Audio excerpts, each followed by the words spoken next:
திருக்குறள் சிந்தனை. ஊடுதலை உழைந்து காதலன் உவந்து மொழிந்ததனால் அதில் பலவகை இன்பங்களும் விளைந்து வரும் என்பது விளங்க நின்றது. மூடி இருக்கின்ற பொழுது மகளிராடும் வித்தக உரைகள் உள்ளன்பு ததும்பி உவகை தரும்படி இருக்கும். ஆதலால் அவ்வூடல் உரையாடல்களை ஆடவர் விரும்பி போற்றி நிற்பார்கள். அதனால் காதலியின் ஊடல் நிலையையும் உரையாடும் திறனையும் உள்ளன்பையும் இவை உணர்த்தி நிற்கும்.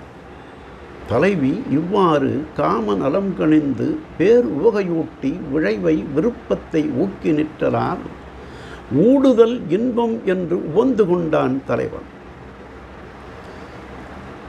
ஊடல் அருகினாலும் முருகினாலும் காமும் சுவைகடும். ஆதலால் தக்க பருவத்தில் தக்க காலத்தில் தக்க பக்குவத்தில் காதலர் இருவரும் கருத்தொருமித்து கலந்து மகிழ்வார்களே. ஆனால் அங்கே பேரின்பமே விளையும்.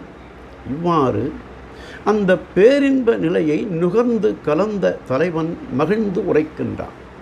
ஆகவே ஊடிக்கலந்த பேரின்பத்தை காதலர் மிகவும் விழைந்து உவந்து கொள்வார்கள் என்று தெய்வப்புலவர் ஊடல் உவகை அதிகாரத்தில் ஊடுதல் காமத்திற்கின்பம் அதற்கின்பம் கூடி முயங்கப் பெறின் என்றார். நாளையும் சிந்திப்போம்.